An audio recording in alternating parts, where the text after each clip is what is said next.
Hello again, welcome back to the 10 to 1, your daily high-speed update where we're reeling in all things fishing in 10 minutes or less right here in one spot. I am your host, Mike Anderson. Today is Monday, February 21st, and as always, I'm so excited to be here with all of you again today. On today's segment, I want to spend a few minutes highlighting the Bassmaster Elite Series. As a lifelong Bassmaster fan, I truly enjoy any chance I get watching these live tournaments unfold. The Bassmaster Elite Series has been a long, revered, highest level of professional bass fishing tournament standard. Competitors must qualify for the series through the Bass Pro Shops Bassmaster Opens or the BASS Nation, and the anglers who have already on the Elite Series must re-qualify each year and maintain enough points throughout the season to stay on the trail. Now, the pro anglers compete all season for the opportunity to win points toward the Toyota Bassmaster Angler of the Year award and to qualify for the Bassmaster Classic. Now, what a weekend it was for the Bassmaster Elite Series as they hit the mighty Harris Chain of Lakes based out of Leesburg, Florida. Just 1 week removed from the season kickoff event on the St. Johns River system in Florida, where 17-year vet of the tournament series John Crews took the first win of the season. This weekend was a little different for the competitors hitting the Harris Chain. With a vast area of lakes to cover between a network of lakes, locks, dams, anglers quickly needed to decide if they were going to hit the open water or stay up to the shore sight fishing for that early spawn. Now, a chance encounter on day one directed Tennessee pro angler Buddy Gross to an unexpected finding that delivered 4 days of limit catches and propelled him to victory with a total weight of 77 pounds, 11 ounces at the Sight 1 Bassmaster Elite on Harris Chain. Gross, who also won the 2020 Elite event on Lake Eufaula, placed third on day one with 22-12, then took over the day two lead by adding another 17-11. By day 4, he posted a Sunday limit of 22.6, pushing him across the finish line and edging Drew Benton of Blakely, Georgia by just 2 pounds 10 ounces, and Gross earns that $100,000 prize. Now, except for a brief day 2 visit to Lakes Beauchaire and Eustis, Gross spent the majority of his tournament on the east side of Lake Harris. He did most of his work in Banana Cove, but also fished a point across from the cove on day 4. The key scenario was a shore break with deeper water close to vacant shell cracker beds. Watching the target zones on his Humminbird 360, Gross saw bass continuously traversing the area and feeding on the bait fish. Now this snuck up on me. I had a terrible practice, but I stuck to my guns and stuck to my strengths, Gross said.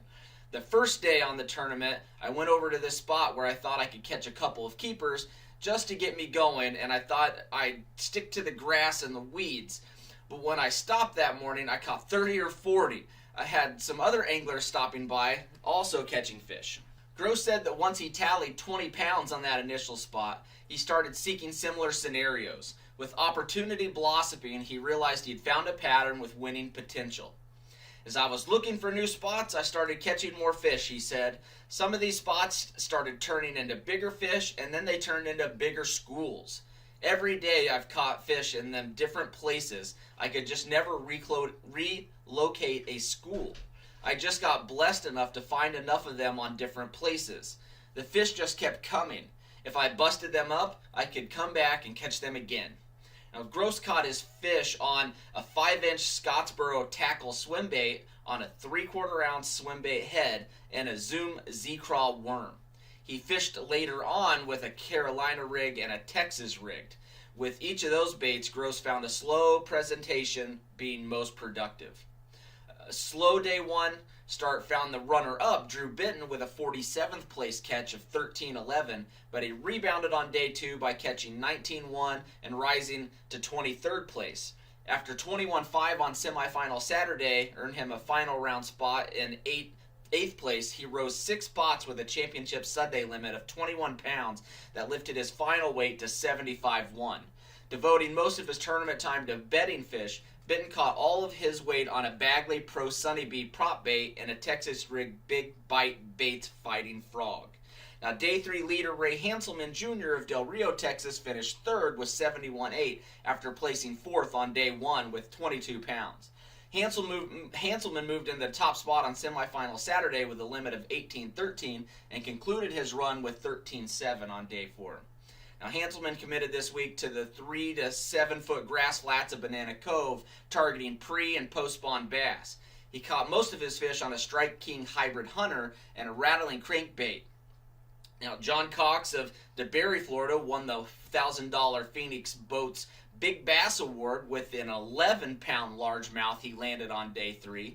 And Micah Frazier of Noonan, Georgia, won the $2,000 VMC Monster Bag Award for his event's heaviest limit with day 2, 23-14.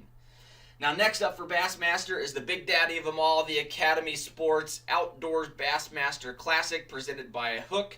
Comes to Greenville, South Carolina, and Lake Hartwell, March 4th through the 6th. Now, Greenville make them a perfect setting for Super Bowl of professional bass fishing. The Bassmaster Classic is not only a chance for the best anglers in the world to showcase their abilities, it's an annual celebration of the sport itself, and I, for one, cannot wait to watch it go down. Now, that's it for today, folks. This has been your 10 to 1 update. As always, I will see you tomorrow. Stay safe out there and tight lines, everybody.